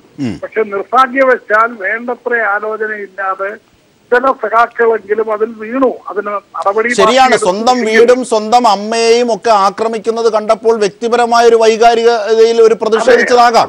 പക്ഷെ എങ്കിൽ പോലും അതൊക്കെ CCTV-യിൽ കേന്ദ്രീകരിക്കാനും അതൊക്കെ അവർ അക്രമത്തിന് കൂടുതൽ കോപ്പ് കൂട്ടാനും സഹായകമായി. ആ ജാഗ്രതാക്കുറവിനെ സംബന്ധിച്ചാണ് ഞാൻ ചോദിച്ചത്. അതുപോലെ തന്നെ സാമൂഹിക മാധ്യമങ്ങളിലുള്ള പ്രചരണങ്ങൾ ഇന്നിപ്പോ വേറൊരു പ്രത്യേകത വന്നു. മെഡിക്കൽ കോളേജ് പോലെ മാത്രമല്ല, ഓരോ ജില്ലയിൽ നിന്നും BJP-യുടെ പ്രാദേശിക നേതാക്കന്മാർ പിരിവിന്റെ പേരിൽ, ഭീഷണിയുടെ പേരിൽ ശേഖരിച്ചുകൊണ്ടിരിക്കുന്ന വൻ തുകയുടെ കണക്കുകൾ എല്ലാ ജില്ലകളിൽ നിന്നും പ്രാദേശിക വാർത്തകളിലും ചാനലുകളിലും ഒക്കെ ധാരാളമായി വന്നുകൊണ്ടിരിക്കുന്നു. അപ്പൊ അതിൽ നിന്ന് ആളുകളുടെ ശ്രദ്ധ മാറ്റണം. കാരണം അഴിമതി കഥകൾ കൂടിക്കൂടി വരുമ്പോൾ ഇവർക്ക് ഒരുപാട് വേണ്ടവർ നടപടിയെടുക്കേണ്ടി വരുന്നു, അന്വേഷണം നടത്തേണ്ടി വരുന്നു.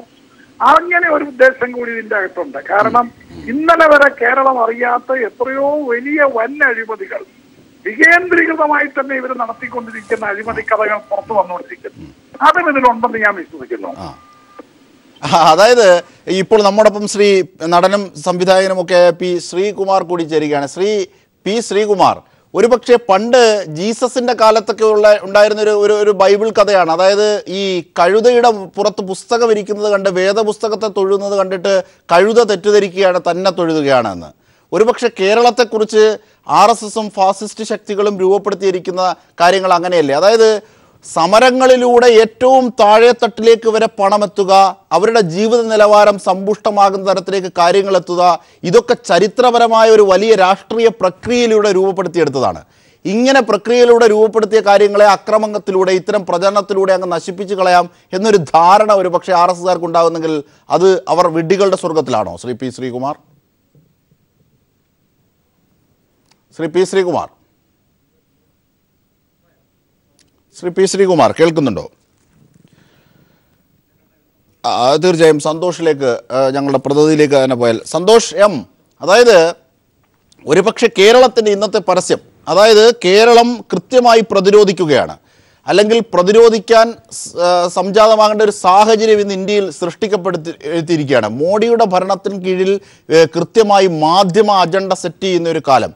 ആ മാധ്യമ അജണ്ട സെറ്റ് ചെയ്യുന്ന കാലത്തിന് അനുഗുണമായ രീതിയിലേക്ക് കൃത്യമായി മാധ്യമങ്ങൾ മാറുന്ന ഒരു കാലം. നോക്കൂ, ഒറ്റപ്പെട്ട ചില അക്രമങ്ങളുടെ പേരിൽ, ചില വ്യക്തികൾ മരിച്ചതിൻ്റെ പേരിൽ, ഓരോ വ്യക്തിയുടെ ജീവനും പ്രധാനപ്പെട്ടതാണെങ്കിൽ പോലും അതിൻ്റെ പേരിൽ ഒരു സംസ്ഥാനം മുഴുവൻ സംഘർഷമാണെന്നൊരു രീതി ഭാവം ഉണ്ടാക്കുക.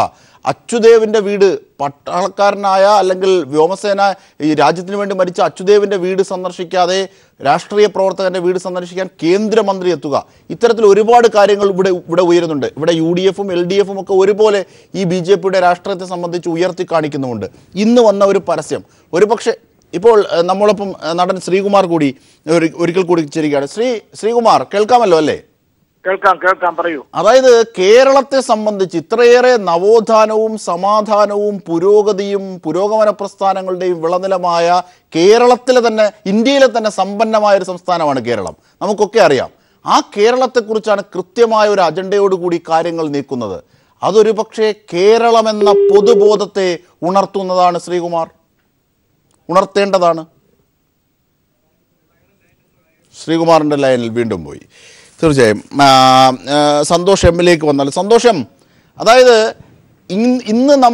ഇന്ന് കേരളം നൽകിയിരിക്കുന്ന ഒരു പത്രപരസ്യം ഒരുപക്ഷെ ഈ പുരോഗമന പ്രസ്ഥാനങ്ങളെയും കേരളത്തിലെ ഇപ്പോഴത്തെ പിണറായി വിജയൻ സർക്കാരിനെയും ആക്രമിക്കാനാണ് RSSന്റെ ഈ കോപ്പുകൂട്ടലെങ്കിൽ പോലും, കേന്ദ്ര സർക്കാരിൻ്റെ ഈ കോപ്പുകൂട്ടലെങ്കിൽ പോലും കേരളീയന്റെ പൊതുബോധത്തെയും പൊതുവികാരത്തെയും വ്രണപ്പെടുത്തുന്ന രീതിയിലുള്ള പ്രചരണങ്ങളല്ലേ യഥാർത്ഥത്തിൽ നടക്കുന്നത്? ശ്രീ സന്തോഷ്.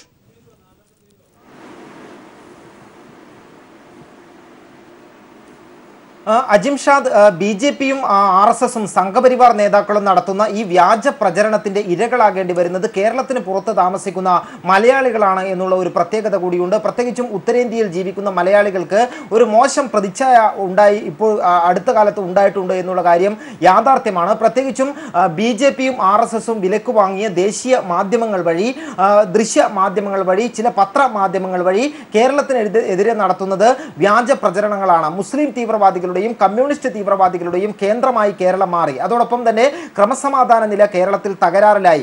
സമസ്ത മേഖലകളിലും കേരളം പുറകോട്ട് പോയിരിക്കുന്നു. ഇത്തരത്തിൽ ദേശവിരുദ്ധരാണ് കേരളത്തിൽ താമസിക്കുന്നത്. ഇത്തരത്തിലുള്ള വ്യാജ പ്രചരണമാണ് RSSും സംഘപരിവാറും ദേശീയ തലത്തിൽ അവരുടെ മാധ്യമങ്ങൾ വഴി അഴിച്ചുവിട്ടുകൊണ്ടിരിക്കുന്നത്. അതിനുള്ള തക്ക മറുപടിയാണ് ഇന്ന് കേരളം ഈ ദേശീയ മാധ്യമങ്ങളിലൂടെ നൽകിയ പരസ്യത്തിലൂടെ നൽകിയിട്ടുള്ളത് എന്നുള്ളത് ശ്രദ്ധേയമാണ്. അതായത് കേരളത്തിന് പുറത്ത് താമസിക്കുന്ന മലയാളികൾക്ക് തല ഉയർത്തിപ്പിടിച്ച് നടക്കാൻ സഹായകരമാകുന്ന, തല ഉയർത്തിപ്പിടിച്ച് നടക്കാൻ ഉതകുന്ന തെളിവുകളാണ് ഇന്ന് കേരള സംസ്ഥാനം ദേശീയ പത്രങ്ങളിലൂടെ നൽകിയിട്ടുള്ളത് എന്നുള്ളതാണ് ഏറ്റവും ശ്രദ്ധേയമായ കാര്യം. ഒരു സംസ്ഥാനത്തിൻ്റെ പുരോഗതി അളക്കുന്ന എല്ലാ സൂചികകളിലും കേരളം മുൻപന്തിയിൽ നിൽക്കുന്നു എന്നുള്ളത് ഈ പരസ്യത്തിലൂടെ വ്യക്തമാണ്. പുരോഗതിയുടെ കാര്യത്തിലായാലും അതോടൊപ്പം തന്നെ സാമൂഹ്യ സുരക്ഷയുടെ കാര്യത്തിലായാലും മാനവ വികസന സൂചികയുടെ കാര്യത്തിലായാലും കേരള സംസ്ഥാനം ഒന്നാം സ്ഥാനത്ത് നിൽക്കുകയാണ്. ഈ BJP RSS നേതാക്കൾ നടത്തുന്ന, സംഘപരിവാർ നേതാക്കൾ നടത്തുന്ന വ്യാജ പ്രചരണങ്ങളെ നിലം പരിശാക്കുന്ന തരത്തിലുള്ള വളരെ കൃത്യമായ കണക്കുകൾ, തെളിവുകൾ അക്കമിട്ട് നിരത്താൻ ഈ പരസ്യത്തിലൂടെ സംസ്ഥാനത്തിന് സാധിച്ചിരിക്കുന്നു. മലയാളികൾക്ക് ഒന്നടങ്കം അഭിമാനിക്കാവുന്ന നേട്ടങ്ങൾ അക്കമിട്ട് നിരത്താൻ സംസ്ഥാനത്തിന് സാധിച്ചിരിക്കുന്നു എന്നുള്ളതാണ് ഏറ്റവും ശ്രദ്ധേയമായ കാര്യം. ഇതിൻ്റെ എല്ലാ അർത്ഥത്തിലും ഈ ദേശീയ മാധ്യമങ്ങളിൽ ഇന്ന് വന്നിട്ടുള്ള ഈ ഒരു പരസ്യം, സംസ്ഥാനത്തിൻ്റെതായി വന്നിട്ടുള്ള പരസ്യം ഇതിനോടകം തന്നെ വലിയ ചർച്ചയായി മാറിയിരിക്കുന്നു എന്നുള്ള കാര്യവും ഏറ്റവും ശ്രദ്ധേയമാണ്. ഏതായാലും BJP RSS സംഘപരിവാർ നടത്തുന്ന പ്രധാനപ്പെട്ട പ്രചരണങ്ങളിൽ ഒന്ന് കേരളത്തിൽ ക്രമസമാധാന നില തകരാറിലാണ് എന്നുള്ളതാണ്. അതിൽ തന്നെ ഓരോ അക്കമിട്ടുകൊണ്ട് സംസ്ഥാനം നിരത്തുന്ന കാര്യം, ഇന്ത്യ ടുഡേ എല്ലാ വർഷവും നടത്തുന്ന സർവേ, ഓരോ സംസ്ഥാനങ്ങളെയും വളരെ കൃത്യമായി പഠനം നടത്തി പുറത്തിറക്കുന്ന സംസ്ഥാനങ്ങളുടെ പട്ടിക, അതിനകത്ത് വളരെ കൃത്യമായി തന്നെ പറയുന്നു ഏറ്റവും മികച്ച ക്രമസമാധാനം പാലിക്കുന്ന സംസ്ഥാനം കേരളമാണ്. അതോടൊപ്പം തന്നെ വർഗീയ സംഘർഷം ഏറ്റവും കുറവുള്ള സംസ്ഥാനം കേരളമാണ് എന്ന് ഇന്ത്യ ടുഡേ കണ്ടെത്തുകയും സംസ്ഥാനത്തിന് അതിന്റെ അവാർഡ് കഴിഞ്ഞ തവണ നൽകുകയും ചെയ്തിട്ടുണ്ട്. അതോടൊപ്പം തന്നെ പബ്ലിക് അഫയേഴ്സ് ഇൻഡെക്സ് 2017 നടത്തിയിട്ടുള്ള പഠനത്തെ അടിസ്ഥാനപ്പെടുത്തി പ്രസിദ്ധീകരിച്ചിട്ടുള്ള റിപ്പോർട്ട്, ഈ റിപ്പോർട്ടിൽ ചൂണ്ടിക്കാണിക്കുന്ന കാര്യം എല്ലാ സംസ്ഥാനങ്ങളെയും പിന്തുള്ളിക്കൊണ്ട് കേരളം ഒന്നാം സ്ഥാനത്തെത്തിയിരിക്കുന്നു. ഭരണ നിർവഹണത്തിന്റെ കാര്യത്തിൽ രാജ്യത്തിന് തന്നെ മാതൃകയായി കേരള സംസ്ഥാനം മാറിയിരിക്കുന്നു. അത്തരത്തിലുള്ള നേട്ടങ്ങൾ കൈവരിക്കാൻ കഴിഞ്ഞിരിക്കുന്നു. അതോടൊപ്പം തന്നെ അഴിമതി ഏറ്റവും കുറവുള്ള സംസ്ഥാനമായി കേരളം മാറിയിരിക്കുന്നു. മറ്റ് ഉത്തരേന്ത്യൻ സംസ്ഥാനങ്ങൾ, BJP ഭരിക്കുന്ന സംസ്ഥാനങ്ങൾ ഉൾപ്പെടെ അഴിമതിയിൽ മുങ്ങിക്കുളിച്ചു നിൽക്കുന്ന ഒരു സാഹചര്യത്തിലാണ് അഴിമതി ഏറ്റവും കുറവുള്ള സംസ്ഥാനമായി കേരളത്തെ വിവിധ സംസ്ഥാനങ്ങൾ നടത്തിയ പഠനത്തിലൂടെ കണ്ടെത്തിയിരിക്കുന്നത്. മുഖ്യമന്ത്രിയുടെ പ്രസ്താവനയും ഒപ്പം കൊടുക്കുന്നു. അഴിമതി കുറക്കുകയല്ല നമ്മുടെ ലക്ഷ്യം, കേരളത്തിന്റെ ലക്ഷ്യം അഴിമതി ഇല്ലാത്ത സംസ്ഥാനമാക്കി കേരളത്തെ മാറ്റുകയാണ്. ആ നേട്ടത്തിലേക്കാണ് കേരളം കുതിച്ചുകൊണ്ടിരിക്കുന്നത്. ഇത്തരത്തിൽ മറ്റൊരു പ്രധാനപ്പെട്ട കാര്യം, മാനവ വികസന സൂചികയിൽ, അതായത് ഐക്യരാഷ്ട്ര സംഘടനയുടെ മാതൃകക്ക് അനുസരിച്ചുകൊണ്ടുള്ള നേട്ടങ്ങൾ കൈവരിക്കാൻ വേണ്ടി കേരള സംസ്ഥാനത്തിന് സാധിച്ചിരിക്കുന്നു. ശിശു മരണനിരക്ക് കുറച്ചു കൊണ്ടുവരാൻ സാധിച്ചിരിക്കുന്നു. രാജ്യത്ത് തന്നെ ഏറ്റവും കുറവ് ശിശുമരണ നിരക്കുള്ള സംസ്ഥാനമായി മാറിയിരിക്കുന്നു. മാതൃ മരണനിരക്ക് കുറവുള്ള സംസ്ഥാനമായി മാറിയിരിക്കുന്നു. അതോടൊപ്പം തന്നെ ഇന്ത്യ ടുഡേ നടത്തിയ സർവേയിൽ എടുത്തു പറയുന്ന കാര്യം, സുരക്ഷിതമായി ജീവിക്കാൻ കഴിയുന്നതും ശുചിത്വത്തിന്റെ കാര്യത്തിലും അതോടൊപ്പം തന്നെ പരിസ്ഥിതി സൗഹൃദ സംസ്ഥാനമായി കേരളത്തെ തിരഞ്ഞെടുത്തിരിക്കുന്നു. ADB-യുടെ കണക്ക് പ്രകാരം ദില്ലിയെ പോലും പിന്തള്ളിക്കൊണ്ട് വേഗത്തിൽ വളരുന്ന പട്ടണമായി കൊച്ചി നഗരം മാറിയിരിക്കുന്നു. അത്തരത്തിൽ ഇന്ത്യയിലെ മുഴുവൻ സംസ്ഥാനങ്ങളെയും പിന്തള്ളിക്കൊണ്ട് എല്ലാ വികസന സൂചികകളിലും ഒന്നാം സ്ഥാനത്തെത്തിയ കേരളത്തിനെതിരെയാണ് ഇത്തരത്തിലുള്ള വ്യാജ പ്രചരണം സംഘപരിവാർ നേതാക്കൾ നടത്തുന്നത് എന്നുള്ളതിനുള്ള മറുപടിയാണ് സംസ്ഥാനം ഇന്ന് പരസ്യത്തിലൂടെ നൽകിയിരിക്കുന്നത്. ഏറ്റവും എടുത്തു പറയേണ്ട കാര്യം ഞാൻ ആ തുടക്കത്തിൽ സൂചിപ്പിച്ചതുപോലെ കേരളത്തിന് പുറത്ത് താമസിക്കുന്ന മലയാളികൾക്ക് ഉത്തരേന്ത്യക്കാരുടെ മുന്നിൽ തല ഉയർത്തി നടക്കാൻ സഹായകരമാകുന്ന തരത്തിലുള്ള തെളിവുകളാണ് കേരളം ഇന്ന് ദേശീയ പത്രങ്ങളിലൂടെ അവതരിപ്പിച്ചിരിക്കുന്നത്. അജിം ഷാ, അത് തന്നെയാണ് സന്തോഷം. അതായത് നേരത്തെ സന്തോഷ് സൂചിപ്പിച്ചതുപോലെ അതായത് ഇത്തരത്തിലൊരു കൃത്യമായ പരസ്യം മുൻപും ഇതുപോലെ ആ തെരഞ്ഞെടുപ്പിന്റെ കാലത്തൊക്കെ കൃത്യമായി ജനങ്ങളെ അവബോധം ചെയ്യുന്ന രീതിയിലേക്ക് ദേശീയ തലത്തിൽ ഇത്തരത്തിലൊരു പത്രപരസ്യം കൊടുത്ത് കേരളത്തിന്റെ വിഷയങ്ങൾ എത്തിക്കേണ്ടി വന്നിരുന്നു ഇടതുപക്ഷത്തിന്. ഇവിടെ ഇന്ന് സർക്കാരിൻ്റെ ഭാഗമായിട്ടാണ് ഇത്തരത്തിൽ പ്രതിരോധിക്കേണ്ട ഒരു അവസ്ഥ വരുന്നത്. നോക്കൂ, സോഷ്യൽ മീഡിയകളിലൊക്കെ പ്രചരിക്കുകയാണ് ഇന്നലത്തെ അടക്കമുള്ള ചർച്ചകളെ സംബന്ധിച്ച് സ്വയം പരമാധികാരികളാണ് എന്ന് വിചാരിക്കുന്ന ചില മാധ്യമ പ്രവർത്തകർ അല്ലെങ്കിൽ ആങ്കർമാരൊക്കെ ഇത്തരത്തിൽ കേരളത്തെക്കുറിച്ച് ഒരു ധാരണയുമില്ലാതെ ആഞ്ഞടിക്കുകയാണത്രേ. ഇങ്ങനെയുള്ള ഒരു വലിയ ട്രെൻഡ് അവിടെ ഉണ്ടാക്കിയെടുക്കാൻ ശ്രമിക്കുന്നു. ഇതിൻ്റെയൊക്കെ ഈ മാധ്യമ സ്ഥാപനങ്ങളുടെ ഒക്കെ ഉടമകൾ പലരും BJP-യുമായൊത്ത് വാർത്താ സമ്മേളനത്തിൽ ഇരിക്കുന്നവരാണത്രേ. ഈ രീതിയിലേക്കൊക്കെ പ്രചരണം വരുന്നു. ഇതിൻ്റെ പിന്നിൽ ബോധപൂർവവും ആസൂത്രിതവുമായി ഒരു നീക്കമുണ്ട് എന്നതിൻ്റെ പരിപ്രേക്ഷ്യമാണ് ജനങ്ങൾ ആ അർത്ഥത്തിൽ സോഷ്യൽ മീഡിയയിൽ ചർച്ച ചെയ്യുന്നത്. ഒരു പക്ഷേ ഇതൊക്കെ തൃപ്തിപ്പെടുത്തുന്ന രീതിയിലേക്ക് കേരളത്തിൻ്റെ ഈ പരസ്യം ചർച്ച ചെയ്യുന്നുണ്ടോ? കേരളത്തെക്കുറിച്ചുള്ള യഥാർത്ഥ ധാരണ ഉണ്ടാക്കാൻ ഇത് സഹായകമാകുന്നുണ്ടോ? ദില്ലിയിൽ നിൽക്കുന്ന മാധ്യമപ്രവർത്തകൻ എന്ന നിലയിൽ സന്തോഷ്. അജിംഷാദ്, ദില്ലിയിൽ പ്രവർത്തിക്കുന്ന വിവിധ സംസ്ഥാനങ്ങളിലുള്ള മാധ്യമ പ്രവർത്തകർക്കിടയിൽ കേരളത്തെക്കുറിച്ച് ഒരു തെറ്റായ സന്ദേശം എത്തിക്കാൻ, ആ ഒരു പ്രചരണത്തിന് ആഴത്തിൽ വേരോട്ടമുണ്ടാക്കാൻ BJP RSS നേതൃത്വത്തിന് സാധിച്ചിട്ടുണ്ട് എന്നുള്ളത് യാഥാർത്ഥ്യമാണ്. വ്യക്തിപരമായി പരിചയമുള്ള പല മാധ്യമ പ്രവർത്തകർക്ക് പോലും എന്താണ് കേരളത്തിൽ സംഭവിക്കുന്നത് ഇത്തരത്തിൽ എന്നുള്ള ചോദ്യങ്ങൾ നിരന്തരമായി ഉന്നയിക്കാറുണ്ട്. അതായത് BJP-യുടെ RSS-ന്റെ നിയന്ത്രണത്തിലുള്ള ചില മാധ്യമ പ്രവർത്തകർ വഴി വ്യാജമായിട്ടുള്ള വ്യാപകമായ പ്രചരണം നടത്തി അതിൽ വിജയം കണ്ടെത്താൻ അവർക്ക് കഴിഞ്ഞിട്ടുണ്ട്. പ്രത്യേകിച്ചും BJP RSS നേതാക്കൾ കേരളത്തിൽ CPM അക്രമം നടത്തുന്നു എന്ന് പേര് പറഞ്ഞ് ദില്ലിയിൽ ഒരു എക്സിബിഷൻ സംഘടിപ്പിച്ചിരുന്നു. ആ എക്സിബിഷന് ദേശീയ മാധ്യമങ്ങൾ നൽകിയത് വലിയ പ്രാധാന്യമാണ്. അതേസമയം തന്നെ സമാനമായ മറ്റൊരു എക്സിബിഷൻ CPM നേതൃത്വത്തിൽ ദില്ലിയിൽ RSS-ന്റെ അക്രമ സംഭവങ്ങൾ തുറന്നു കാട്ടുന്ന ഒരു എക്സിബിഷൻ സംഘടിപ്പിച്ചപ്പോൾ അന്ന് ദേശീയ മാധ്യമങ്ങൾ പോലും ഈ വാർത്ത റിപ്പോർട്ട് ചെയ്യാത്ത ഒരു സ്ഥിതിവിശേഷം ഉണ്ടായിരുന്നു. അങ്ങനെ ദില്ലിയിലെ രാജ്യതലസ്ഥാനത്ത് പ്രവർത്തിക്കുന്ന മാധ്യമ പ്രവർത്തകർക്കിടയിൽ വളരെ കൃത്യമായ പ്രചരണം നടത്തി കേരളത്തിനെതിരായ ഒരു അജണ്ട സെറ്റ് ചെയ്യാൻ ഈ RSS സംഘപരിവാർ നേതൃത്വത്തിന് സാധിച്ചിട്ടുണ്ട് എന്നുള്ളത് യാഥാർത്ഥ്യമാണ്. അത്തരത്തിലുള്ള ഒരു പ്രചരണത്തെ പൊളിച്ചെടുക്കാൻ ഇന്നത്തെ ഈ ഒരു പരസ്യത്തിലൂടെ സംസ്ഥാനത്തിന് സാധിച്ചു എന്നുള്ളത് സംസ്ഥാന സർക്കാരിൻ്റെ ഏറ്റവും അഭിനന്ദനാർഹമായിട്ടുള്ള ഒരു നേട്ടമായി തന്നെ കണക്കാക്കേണ്ടി വരും. കാരണം ഈ ഒരു വിഷയം എല്ലാ പ്രമുഖ പത്രങ്ങളിലും ഇന്ന് വന്ന ഈ ഒരു കേരളത്തിന്റെ നേട്ടങ്ങൾ അക്കമിട്ട് നിരത്തിക്കൊണ്ട് ഇന്ന് വന്നിട്ടുള്ള ഈ ഒരു പ്രചരണം വലിയ ചർച്ചകൾക്ക് തന്നെ വഴിതെളിച്ചിട്ടുണ്ട്. പ്രത്യേകിച്ചും ദില്ലിയിൽ പ്രവർത്തിക്കുന്ന കേരളത്തിൽ പോകാത്ത പല മാധ്യമ പ്രവർത്തകർക്കും സംസ്ഥാനത്തെക്കുറിച്ച് കൃത്യമായ ധാരണയില്ല. BJP RSS നേതൃത്വം പ്രചരിപ്പിക്കുന്ന പ്രചരണം അതേപടി ഏറ്റുപിടിച്ചുകൊണ്ട് പത്രത്തിൽ കോളം എഴുതുന്ന രീതിയിലേക്ക് മാധ്യമ പ്രവർത്തകർ പലരും മാറിയിട്ടുണ്ട്. അതിന് അറുതി വരുത്താൻ യാതൊരു തർക്കവുമില്ല. ദയവായി തുടരൂ. ഇപ്പോൾ ശ്രീ രാവുണ്ണി കൂടി നമ്മോടൊപ്പം ഈ ഘട്ടത്തിൽ ചേരുകയാണ്. ശ്രീ രാവുണ്ണി, അതായത് ഒരു വലിയ ചരിത്രമുണ്ട്. അയ്യങ്കാളിയിലൂടെയും ശ്രീനാരായണിലൂടെയും ചട്ടമ്പി സ്വാമികളിലൂടെയും ഒക്കെ രൂപപ്പെടുത്തിയെടുത്ത ഒരു വലിയ നവോത്ഥാനത്തിൻ്റെ ചരിത്രമുണ്ട് കേരളത്തിന്. അതിനുശേഷം EMS അടക്കമുള്ളവർ വളർത്തിയെടുത്ത ഒരു വലിയ ചരിത്രമുണ്ട് കേരളത്തിന്. ഭൂപരിഷ്കരണം അടക്കമുള്ള പ്രായോഗിക വശങ്ങളുണ്ട്. സമരത്തിലൂടെ താഴെത്തട്ടിലുള്ളവരിലേക്ക് വരെ പണം എത്തിക്കുകയും അത്തരം നടത്തിയ സാമൂഹികവും സാമ്പത്തികവും സാംസ്കാരികവുമായ വിപ്ലവത്തിൻ്റെ ചരിത്രമുണ്ട്. ഈ കേരളത്തെ ഇപ്പോൾ ഒരു കാരണവുമില്ലാതെ പുറത്തുനിന്ന് കൊഞ്ഞണം കുത്തുമ്പോൾ കേരളീയ വികാരം വ്രണപ്പെടുകയാണ്. ശ്രീരാവുണ്ണി, ലോകത്തിലെ ഏത് വികസിത ജനതയോടും ഒപ്പം നിൽക്കാവുന്ന നാടാണ് ഈ കേരളം.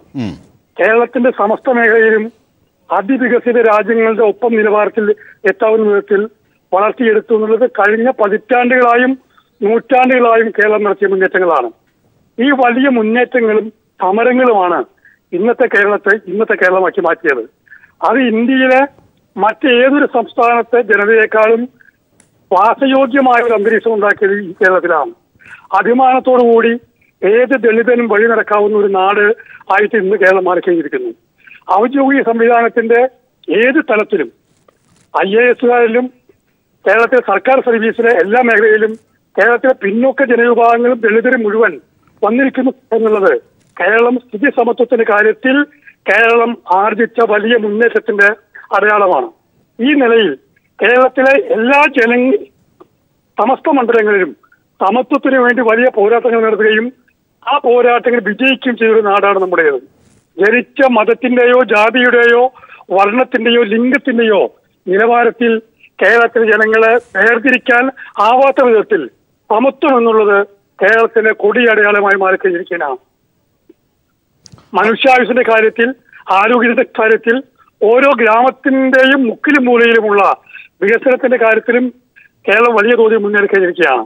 കേരളത്തിലെ ജനകീയ ആസൂത്രണം എന്നുള്ളത് കേരളത്തിലെ വികസനം ഒരു കാലത്തും എത്തിച്ചേർന്നിട്ടില്ലാത്ത ഇടങ്ങളിൽ പോലും വലിയ വികസനങ്ങളും സൗകര്യങ്ങളും ജനങ്ങൾക്ക് ലഭിക്കുന്ന വിധത്തിൽ മുന്നേറ്റങ്ങൾ ഉണ്ടാക്കിയിരിക്കുന്നു. ആ തരത്തിൽ കേരള സമൂഹം എന്നുള്ളത് ലോകത്തിലെ എല്ലാ തരത്തിലും മുന്നേറിയ സംസ്കാരമുള്ള ജനവിഭാഗങ്ങളുടെ ശ്രേണിയിൽ പെടുന്നു എന്നുള്ളതാണ് കേരളത്തിന്റെ ഏറ്റവും വലിയ സവിശേഷത. കേരളത്തിന്റെ ഒപ്പം നിൽക്കാവുന്ന മറ്റൊരു നാടും സംഘപരിവാർ കാലുകുത്തിയ ഒരു നാടും കേരളത്തിന്റെ നിലവാരത്തിൽ വന്നിട്ടില്ല എന്ന കാര്യം നമ്മൾ മനസ്സിലാക്കണം. ഇന്ന് സംഘപരിവാറിന്റെ എല്ലാ നാട്ടിലുള്ളത് ജാതിയും ആചാരങ്ങളും അന്ധവിശ്വാസങ്ങളുമാണ് നാട് ഭരിക്കുന്നതെങ്കിൽ അറിവും വിജ്ഞാനവും വെളിച്ചവുമാണ് കേരളത്തെ വഴി നടത്തുന്നത്. കേരളം ലോകത്തിലെ ഏറ്റവും മികച്ച നാടാണ്, ഏറ്റവും മികച്ച മനുഷ്യർ ജീവിക്കുന്ന നാടാണ്. തല ഉയർത്തിപ്പിടിച്ചുകൊണ്ട് മനുഷ്യർ ജീവിക്കുന്ന അപൂർവം ഭൂവിഭാഗത്തിൽപ്പെടുന്നതാണ് ഈ കേരളം. യാതൊരു സംശയവും അതാണ് കേരളത്തിന്റെ ഇപ്പോൾ ഉദാഹരണത്തിന് ഈ ഫാസിസ്റ്റുകളൊക്കെ പറയുന്നത് പോലെ, അല്ലെങ്കിൽ ഈ പ്രചരണം കേരളത്തിന്റെ ആത്മീയതയ്ക്ക് പോലും പുരോഗതിയുടെ പ്രസ്ഥാനമുണ്ട്. നേരത്തെ ഇപ്പോൾ നമ്മൾ ഈ പരസ്യത്തിൽ തന്നെ പറയുന്ന കേരളത്തെ സംബന്ധിച്ച് സൂചിക്കുക ശ്രീയം, അത്തരത്തിൽ ശ്രീയമ്മിനെ പോലെ ഒരാളെ ഒരു ഇന്ത്യൻ ആധ്യാത്മികതയുടെ രൂപത്തിലേക്ക് അത്രയും ഉയർച്ചയിലേക്ക് വളർത്താൻ കഴിഞ്ഞത് കേരളത്തിന്റെ സാഹചര്യമല്ലേ ശ്രീ രാവുണ്ണി? അങ്ങനെ അത് തീർച്ചയായിട്ടും എല്ലാ മനുഷ്യരും ഒരു വെറും കല്ലിൽ ഈശ്വരനുണ്ട്, എല്ലായിടത്തും ഈശ്വരനുണ്ടെന്ന് തെളിയിക്കപ്പെട്ട ശ്രീനാരായണ ഗുരു സമസ്ത മനുഷ്യന്റെയും തുല്യതയ്ക്ക് വേണ്ടിയാണ് പോരാടിയത്. സമസ്ത മനുഷ്യന്റെയും ആത്മീയ അവകാശത്തിന് വേണ്ടിയാണ് നാരായണ ഗുരു പോരാടിയത്. ആ ശ്രീനാരായണ ഗുരുവിന്റെ പ്രവർത്തനങ്ങളിലും ജീവിതത്തിലും ദർശനത്തിലും കെട്ടിപ്പടുത്തതാണ് ഈ ആധുനികമായ കേരളം. ഈ കേരളം തീർച്ചയായും അങ്ങനെ എല്ലാ കോണിലും ഒരുപക്ഷെ സഹോദരൻ അയ്യപ്പനെ കുറിച്ചും ഈ ഘട്ടത്തിൽ പറയേണ്ടതാണ്. അങ്ങനെ ഏത് ഘട്ടങ്ങളിലും രൂപപ്പെടുത്തിയെടുത്ത സാംസ്കാരികവും സാമൂഹികവും സാമ്പത്തികവും ഒക്കെയായി രാഷ്ട്രീയവും ഒക്കെയായി രൂപപ്പെടുത്തിയെടുത്ത പുരോഗമന രാഷ്ട്രീയത്തിന് എതിരാകുന്നു ഫാസിസം എന്നത് സ്വാഭാവികമാണ്. പക്ഷേ അതിൻ്റെ ജാഗ്രതായ രീതികൾ ഒരുപക്ഷെ കേരളം ഉയർത്തുമ്പോൾ, അതിനെതിരെ ജാഗ്രതായ രീതികൾ കേരളം ഉയർത്തുമ്പോൾ ഒരുപക്ഷെ ഇനിയും കുറേ നാൾ ഇന്ത്യയിൽ വിവിധ സംസ്ഥാനങ്ങളിൽ ഇത്തരത്തിലൊരു ആക്രമണം കേരളത്തിനെതിരെ ബോധപൂർവം നടത്തുന്നു. പുരോഗമന പ്രസ്ഥാനങ്ങൾക്ക് കേരളത്തിൽ വേരോട്ടമുണ്ട്, ഇടതുപക്ഷം കേരളത്തിൽ ഭരിക്കുന്നു എന്നതിൻ്റെ പേരിൽ കേരളത്തിനെതിരെ തന്നെ രൂപപ്പെടുത്തിയെടുത്തിരിക്കുന്ന ഈ ആശയപരമായ യുദ്ധത്തിന് കൃത്യമായ മറുപടിയുടെ ഒരു തുടക്കം, ഒരു ഭാഗമാണ് ഇന്ന് കേരള സർക്കാർ നൽകിയിരിക്കുന്ന പരസ്യം. എന്തുകൊണ്ട് കേരളം ഇന്ത്യയുടെ മുന്നിലല്ല എന്ന് പറയുന്നവരോട് എന്തുകൊണ്ട് മുന്നിലായി അതിനെക്കുറിച്ച് അക്കമിട്ട് നിരത്തുകയാണ്. കമലഹാസൻ, ശ്രീയം അടക്കമുള്ളവരുടെ വാക്കുകൾ സഹിതം ഓരോന്നും നൽകിയാണ് ആ പരസ്യം ഇന്ന് കേരളം ദേശീയ മാധ്യമങ്ങളിൽ നൽകിയിരിക്കുന്നത്. അത് ചർച്ച ചെയ്യേണ്ട പ്രസക്തി ഇന്ന് ഇന്ത്യയിൽ അനിവാര്യമായ ഒരു ഘട്ടത്തിൽ കൂടിയാണ്. ഈ വിവരങ്ങൾ വിശദാംശങ്ങളുമാണ് എം സന്തോഷ് ഞങ്ങളുടെ പ്രതിനിധി നൽകിയത്. ഒപ്പം ശ്രീ KT കുഞ്ഞിക്കണ്ണൻ, ഒപ്പം ഫിലിപ്പോസ് തോമസ്, ഒപ്പം രാവുണ്ണി എന്നിവർക്കും നന്ദി ഈ ചർച്ചയിൽ പങ്കെടുത്തതിന്. ഇടവേളയിലേക്ക്